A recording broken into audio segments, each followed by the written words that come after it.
Welcome to Journey Church Online. I'm Jackie Taylor, Associate Pastor. I'm so excited that you're watching with us today. I hope you'll like, tag, share, subscribe, and check out all of our other videos. All right, let's get that wonderful Journey band in here.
Chain, oh God, you have done great things. We dance in your freedom, awake and alive. Oh Jesus, our Savior, your name lifted high, oh God, you have done great things. You have done great things. Oh God, you do great things.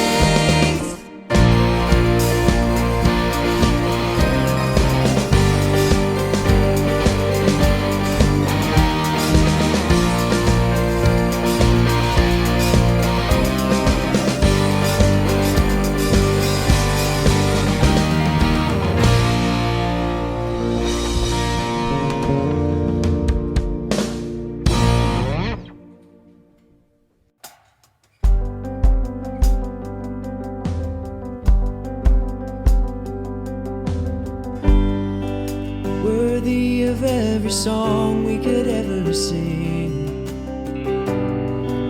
worthy of all the praise we could ever bring,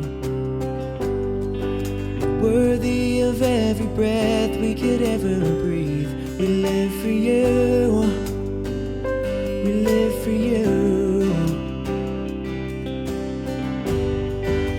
Jesus, a name above every other name. Jesus, the only one who could ever save. Worthy of every breath we could ever breathe. We live for you. We live for you. Holy, there is no one like you. There is none beside you. Open up my eyes in wonder. Show me who you are and fill me with your heart and lead me in your love to those around me. Jesus, a name above every other name. Jesus, the only one who could ever save. Worthy of every breath we could ever breathe. We live for you. Oh, we live for you. We live for you. Holy, there is no one like you. There is none beside you. Open up my eyes in wonder. Show me who you are and fill me with your heart and lead me in your love to those around me.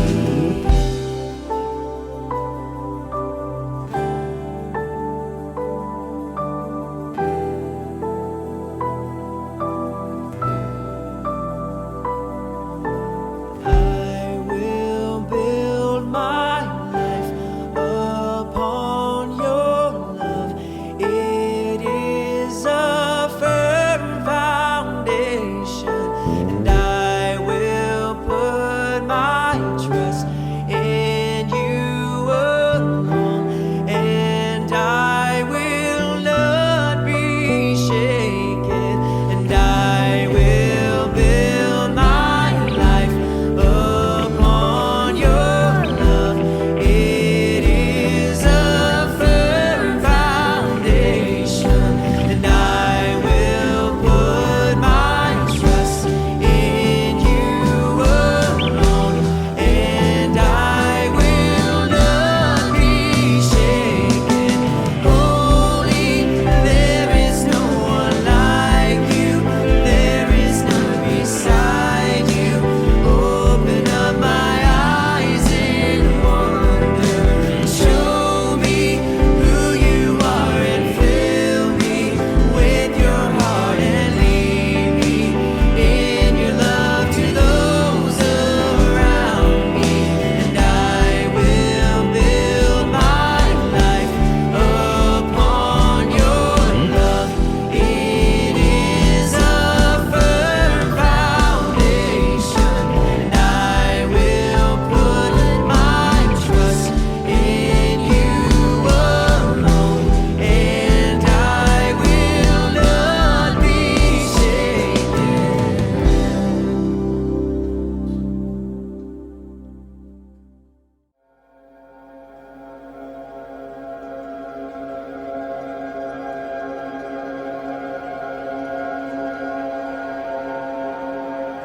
I looked, and there before me was a throne in heaven, with someone sitting on it.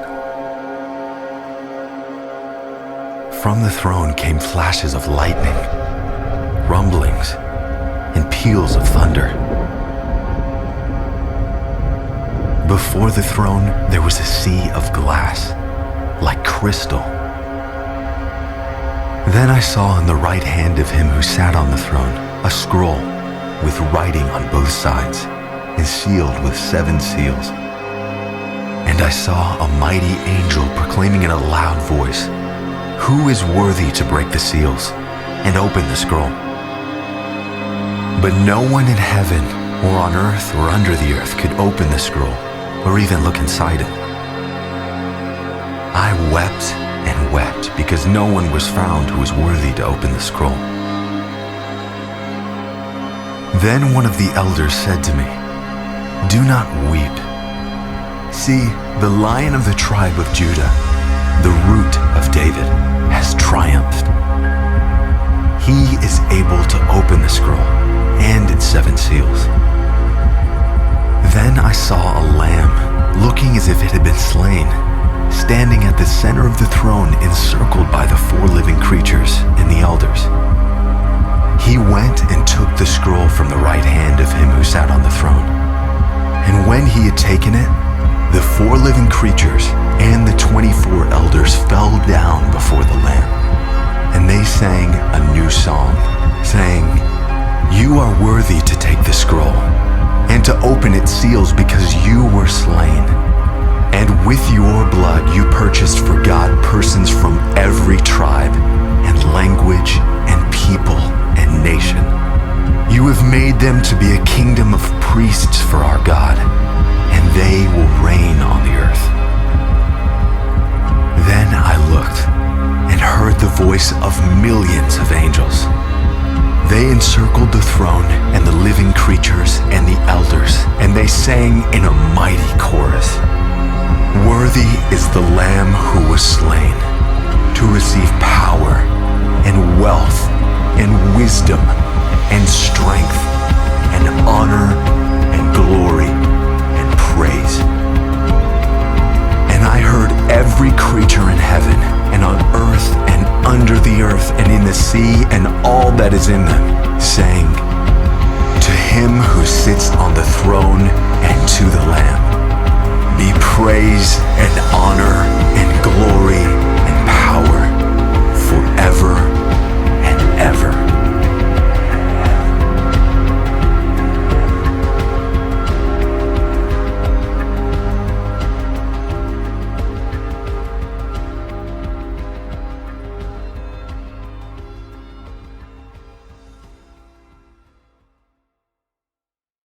Hey everyone, we're in a series focused on the New Testament book of Revelation. People have heard many different things about Revelation, but what's it really about?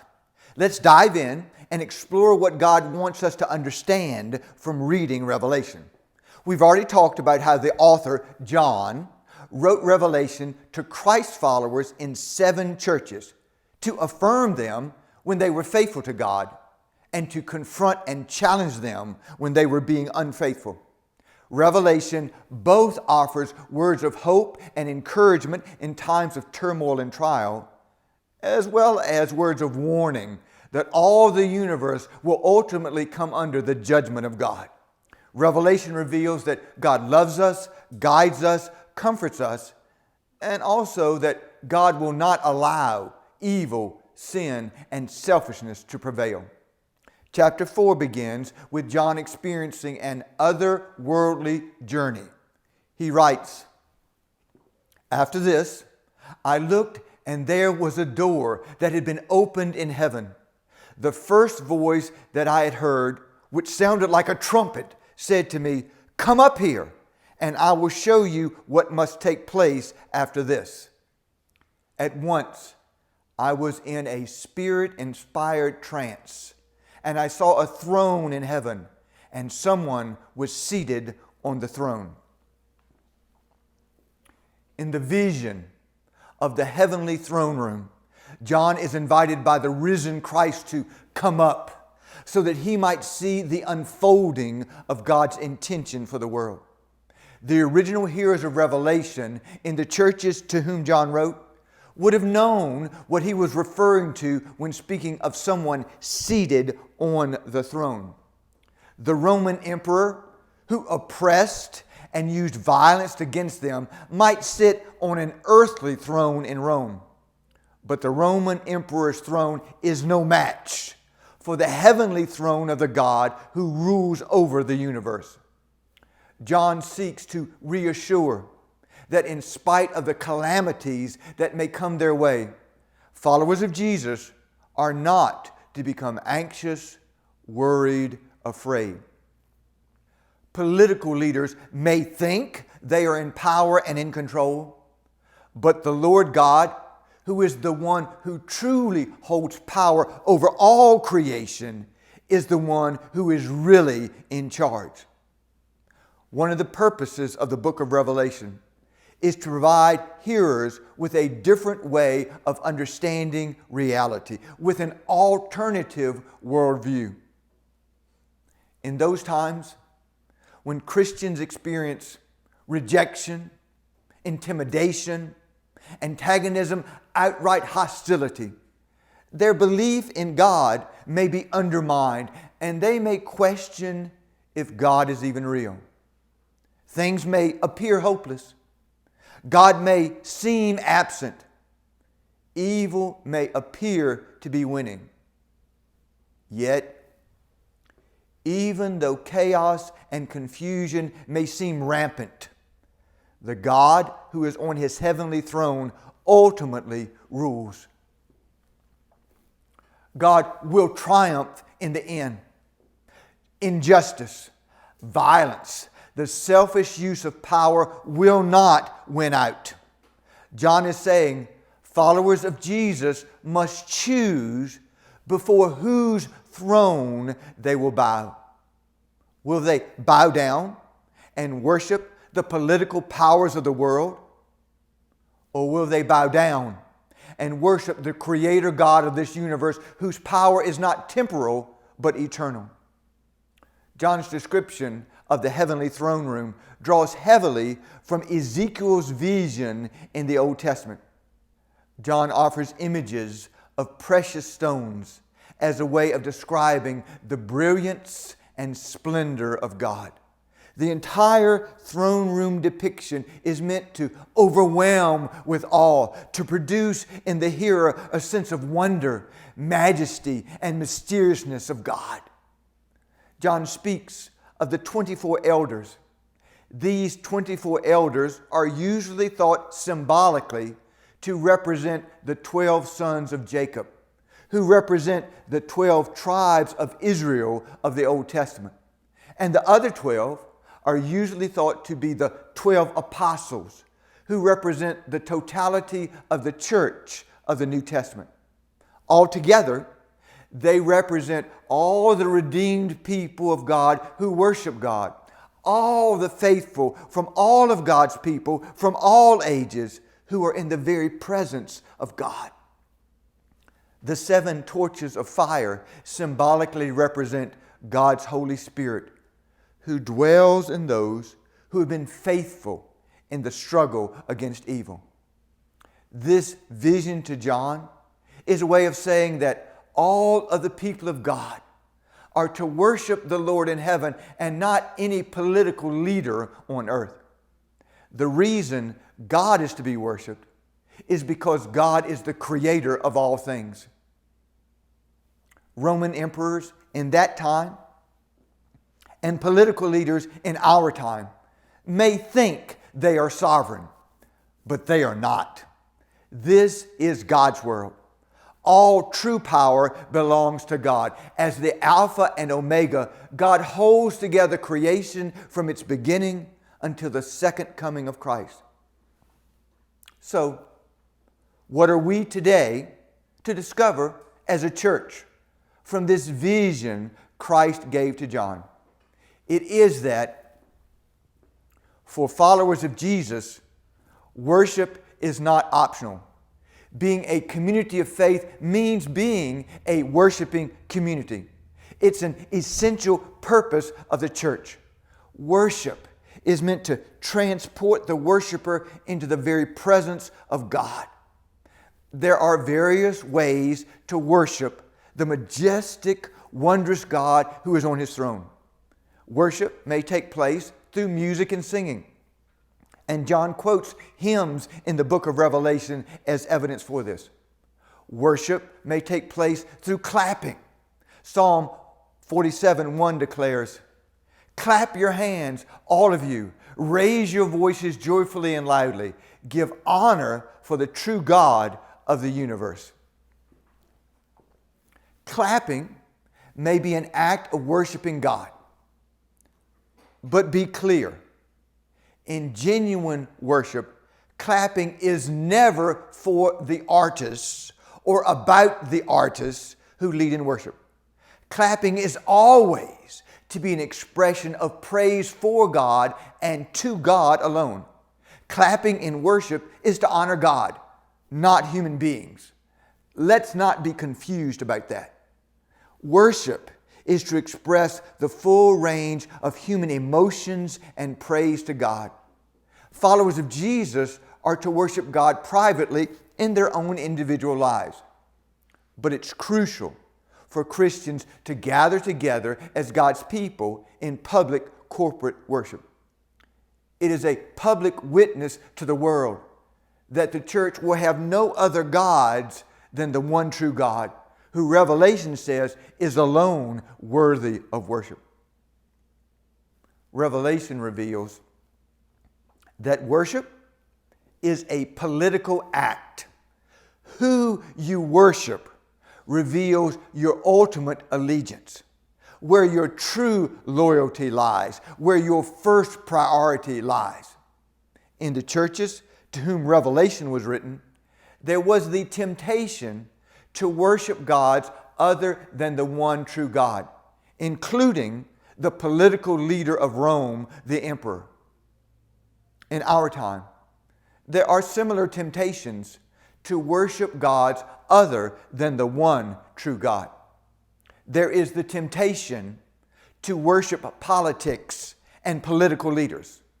Ask yourself, do you read, watch, talk, post, engage more about politics and the things about politics than you do about faith in Jesus?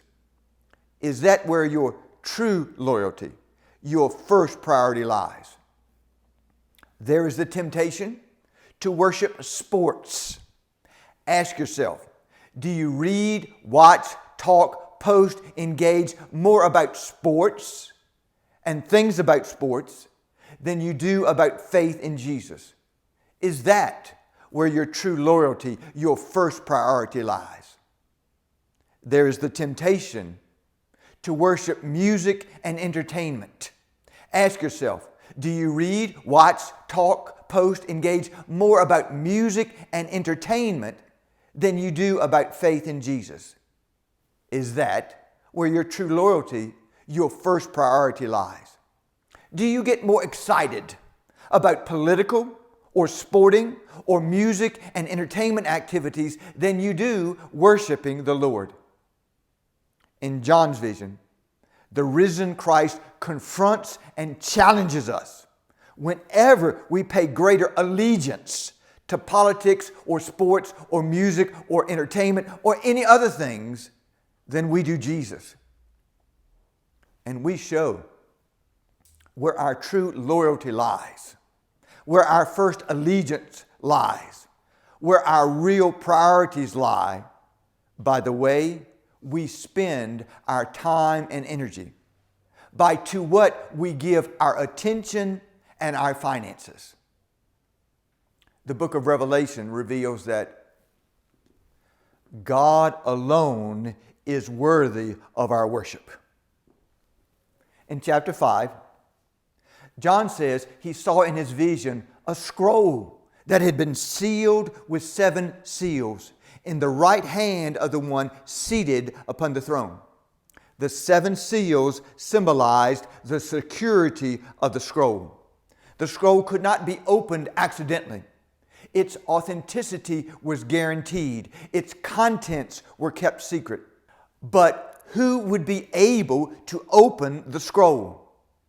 In his vision, John heard a voice saying that the Lion of the tribe of Judah could open the scroll and its 7 seals.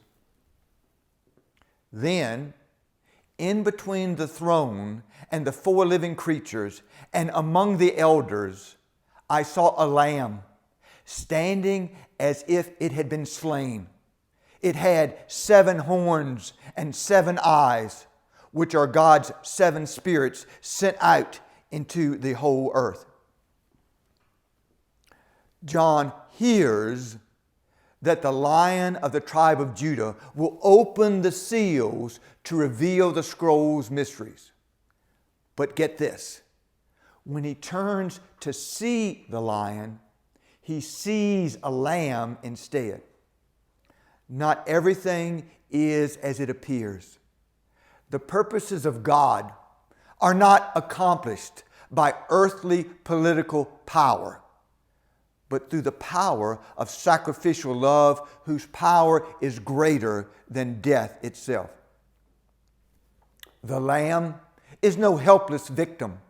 The Lamb stands even though he has been slaughtered as a sacrifice, because he has been resurrected from the dead.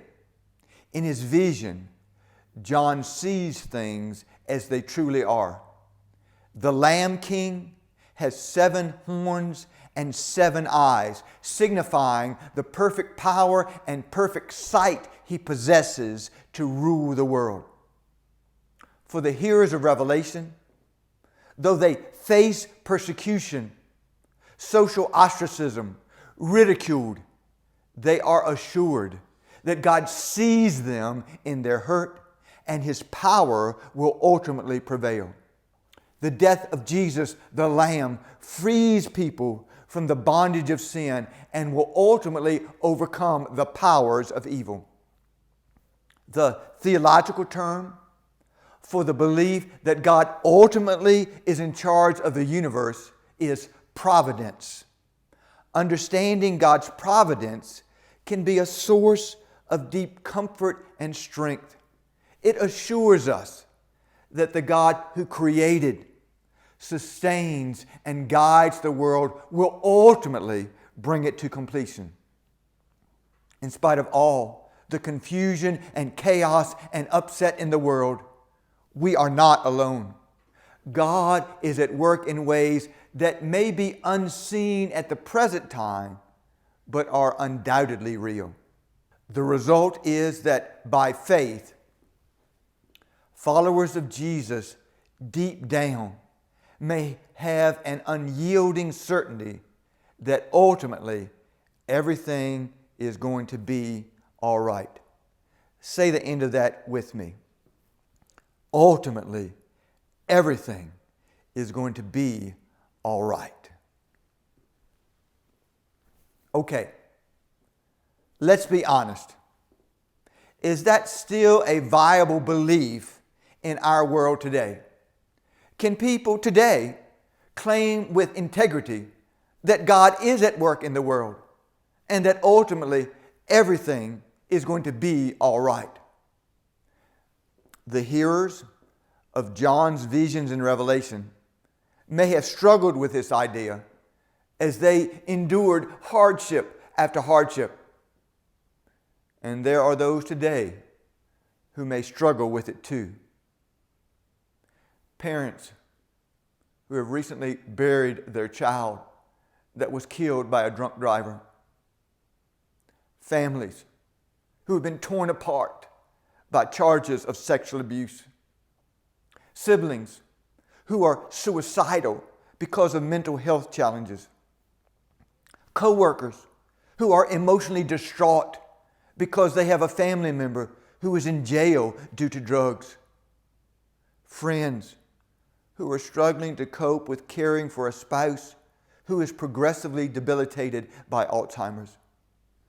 Is it really possible to hold on to a belief in God's providence in our broken, sinful world that has witnessed the atrocities of the Holocaust or the slaughter of innocents in Rwanda, Bosnia, Ukraine?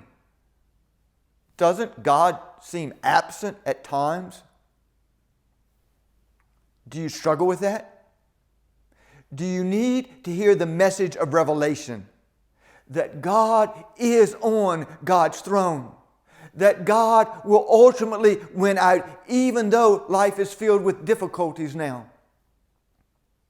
The power of God's sacrificial love, shown in the death and resurrection of Jesus the Lamb, assures us that ultimately good will conquer evil. But why? Why is there such evil and hurt in the world? Some people answer that question by saying everything that happens, both the good and the bad, the just and the unjust, has been determined in advance by God. This view of life is called fatalism. This view of life offers no role for human freedom. A fatalistic approach to life ultimately excuses people of any responsibility for their actions or attitudes because it holds that God directly determines everything. It also robs human life of any real meaning or significance because it holds that all human thoughts and behaviors are just acted out roles in a cosmic script determined by God. Implicit in the book of Revelation is the view of providence that respects human freedom to do evil or to do good. God does not override human freedom. God does not deterministically coerce. Love never does that. But God is still at work. The Apostle Paul writes in Romans 8:28, "We know that God is always at work for the good of everyone who loves Him. They are the ones God has chosen for His purpose." John does not paint a rosy picture of a world in which God's people are spared all pain and suffering. John sees a world that persecutes and kills the people of God. A world that is enamored with power and wealth. A world that sells humans like merchandise. Sounds a lot like our world today, doesn't it? In spite of what John sees, because of the risen Christ, he still is confident that God's purposes are being worked out in the world. John sees beyond the present situation to the ultimate goal of God, a world in which evil is eradicated. He sees through the eyes of faith, and at the same time, he does not deny the reality of hurt and heartache. Remember, John himself was a prisoner on the island of Patmos when he wrote Revelation. He was a realist. He knew life was not always simple or easy. But he was convinced that God had not abandoned His people regardless of the difficulties faced. The vision of God seated on His throne provided hope and assurance in the midst of a world filled with the beasts of oppression and dehumanization. Dr. Martin Luther King Jr. knew what it was like to be mistreated, rejected, imprisoned. He wrote in his book, Strength to Love, of the time after the bus protest in Montgomery, Alabama, when he met a woman who was poverty-stricken and without a formal education. She was affectionately called Mother Pollard. In a particularly tense time, when Dr. King was being threatened again, he was trying to give the impression of strength and courage, though the reality was that he was depressed and fear-stricken. Mother Pollard came up to him and said, "Come here, son." He went to her and hugged her. She said to him, "Something is wrong with you. You didn't talk strong tonight." King tried to disguise his fears, but Mother Pollard said to him, "You can't fool me." Then her face became radiant, and she said in words of quiet certainty, "God's going to take care of you." King said those words would come to him again and again in the days that followed. And they would give light and peace and guidance to his troubled soul. God's going to take care of you. This is the message of the book of Revelation to all of us. God's going to take care of you. May we all trust in that. Let's pray. God, who even now is on your throne, God, you are the Alpha and the Omega, the beginning and the end. All power ultimately resides with you. And yet we live in a broken, sinful, selfish world. And we find ourselves questioning and doubting at times, God, wondering where you are. And we are tempted to invest ourselves in, to put our first loyalties in the things of this world. Politics, sports, music, entertainment, all sorts of other things that keep us separated from you, and they're just frankly focusing selfishly on what we want. God, give us eyes to see and ears to hear what you want us to discover. That the most important thing in life is worshiping you, experiencing your love, building a relationship with you that helps us to be clear about what's really important in life. Loving you, God, and loving others. Forgive us, Lord, when we get caught up in the ways of the world and we lose sight of you. And when we're struggling, God, comfort us, give us a sense of peace. Help us to know ultimately everything's going to be all right because you are on your throne and you are at work. We pray this in the faith we hold in Jesus. Amen.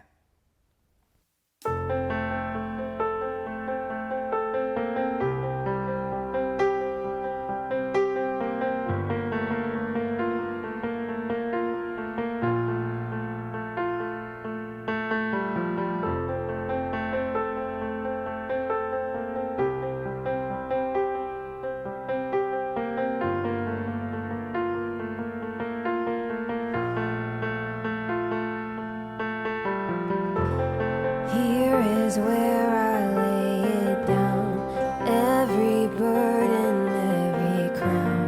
This is my surrender. This is my surrender. Here is where I lay it down, every lie and every doubt. This is my surrender. And I will make room for you.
I will make room for you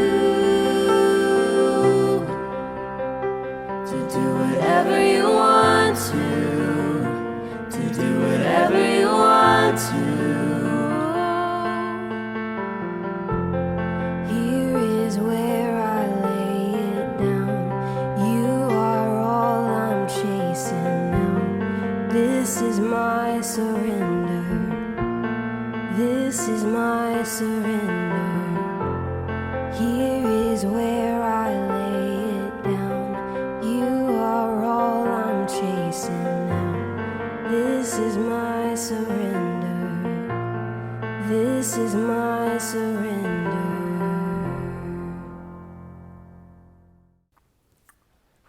We are so glad that you're a part of this worship experience online in the life of Journey Church. We hope that in some way God has spoken to you, that God has encouraged you, that God has comforted you, and maybe if needed, that God has challenged you and confronted you. At Journey, we just think the most important decision any of us makes in life is whether or not we're going to worship the Lord, whether we're going to decide to be followers of Jesus. And if you're interested in learning more about how do you do that, how do you become a Christian, I invite you to go to our church website, journeyconnection.com. Click on the e-connect card there. Fill that out. We'll be happy to be in contact with you, be in conversation either online or in person in some way. We want you to know the difference Jesus can make in your life. Or you may already be a Christ follower, but you're struggling right now. You have questions and doubts about faith. Let us know how we might pray for you on that e-connect card. We will do so faithfully that you might experience the presence of God in your life. You might know God's power at work in your life. For those of you who consider yourself to be a part of Journey's online congregation, you are experiencing God in some way through it. You're learning about who God is and how to live for God. We want to give you an opportunity as a part of your worship to contribute financially, that you can make a difference in the life of this church, blessing youth and children, families, people who are single, everyone who needs to know the love of Jesus. If you contribute, we want you to know that yes, a portion of it goes to this ministry, but we contribute to our mission partners as well to make a difference in showing the love of Christ in our community and beyond. And one of our mission partners is Habitat for Humanity. We recently sent out a team that helped build a Habitat house here in the Roanoke Valley. When you give, a portion of your gifts goes to support the ministry of Habitat, caring for the poor just as Jesus did. So thank you for your faithfulness. Thank you for your generosity. And I hope you'll be with us again as we continue in our series of Revelation Revealed. Blessings. Shake up the ground of all my tradition, break down